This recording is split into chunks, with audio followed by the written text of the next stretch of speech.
The distress beacon shouldn't have been active. It had been over a century since anyone ventured near the Voran Nebula, a cosmic graveyard notorious for swallowing ships whole. Yet, the pulse was unmistakable, flickering like a heartbeat on the SS Halcyon's radar, coordinates pointing deep into the nebula, broadcasting an ancient Earth SOS code. Captain Alara Voss stared at the screen, her reflection merging with the ghostly green glow. "Set a course," she ordered. The crew exchanged wary glances but obeyed.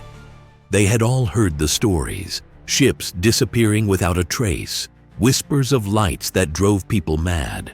But orders were orders.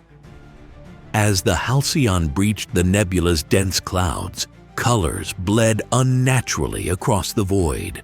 Violet tendrils spiraling into crimson voids, flickers of green luminescence dancing like will-o'-the-wisps. The ship's hull groaned under unseen pressure, and faint static buzzed through the comms, though no one was transmitting. Then they saw it. A derelict vessel, seemingly untouched by time, its lights flickering with that same eerie pulse. The name etched on the hull, SS Horizon, missing for 112 years. Alara's breath hitched. Her grandmother had served on that ship. "Prepare to board," she whispered, crossing the narrow umbilical bridge to the SS Horizon. Felt like stepping into the past. The docking clamps hissed, and the hatch groaned open, revealing corridors bathed in dim, emergency lighting. Dust motes floated in the stale air, defying the ship's life support systems that seemed inexplicably operational. The crew advanced cautiously, flashlights cutting through the darkness. The walls bore no signs of struggle, no blood, no scorch marks, just silence, oppressive and thick. Alara's fingers grazed the bulkhead as if seeking a connection, but it felt cold, indifferent. They reached the bridge. Control panels blinked sporadically, casting shadows that seemed to shift unnaturally. The captain's chair sat empty, yet a faint imprint hinted someone had been there recently. Dr. Malik, the ship's science officer, accessed the logs. The last entry was a single phrase: "The lights are not just lights." Suddenly, the ship's lighting surged, bathing the bridge in blinding green. The crew staggered, clutching their heads as a piercing frequency rattled their minds. It lasted mere seconds, but when it faded, something had changed. The shadows no longer matched their owner's movements. Reflections lingered a moment too long. Alara caught sight of herself in a cracked display screen. Her reflection smiled back, but she wasn't smiling. Panic set in. Crew members reported whispers, faint at first, then growing louder, indistinct voices calling their names. Malik swore he saw a figure dart past the doorway, though no one else did. Alara's voice cut through the rising fear. "Stay together. No one splits up." But deep down, she wondered if it was already too late. The crew pressed deeper into the horizon, their footsteps echoing unnervingly in the hollow corridors.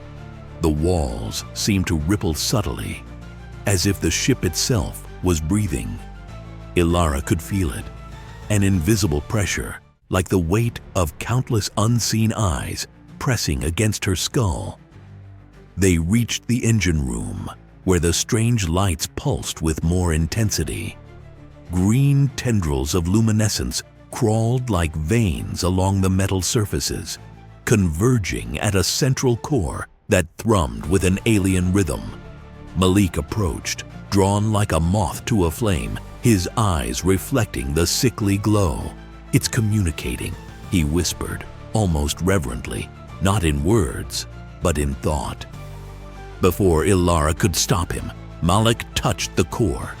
His body seized violently, eyes rolling back as a distorted scream escaped his throat. Then, just as suddenly, He collapsed, unconscious but breathing. When he awoke, he wasn't the same. His gaze was distant, his voice layered with an eerie resonance. "It's called the Echo," he murmured. "It doesn't want to harm us. It wants to become us."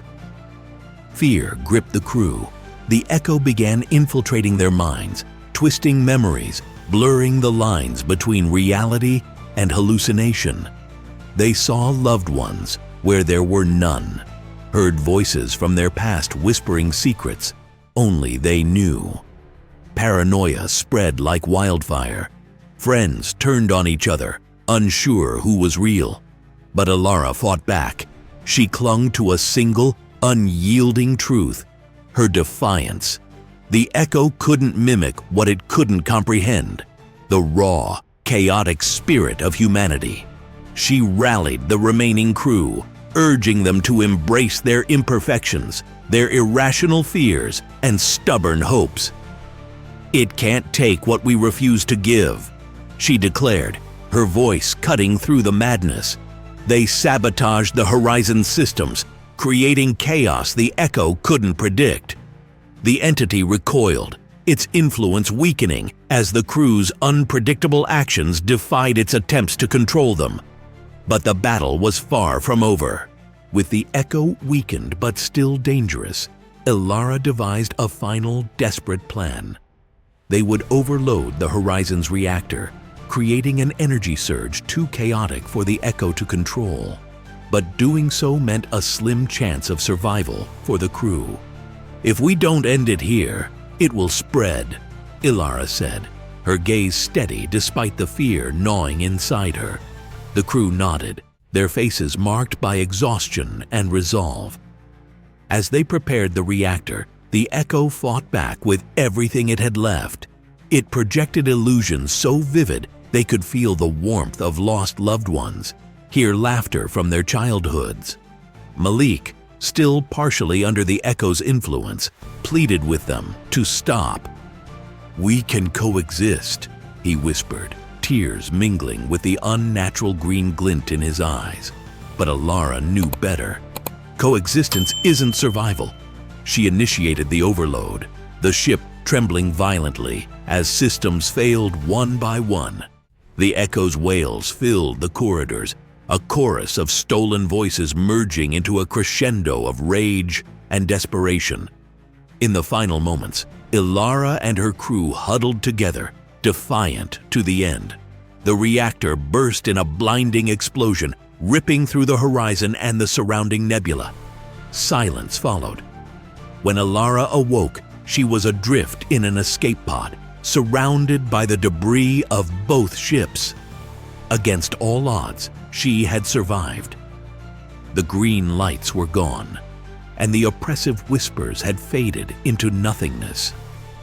Humanity had triumphed, not through strength or technology, but through the indomitable will to resist, to fight, and to never surrender.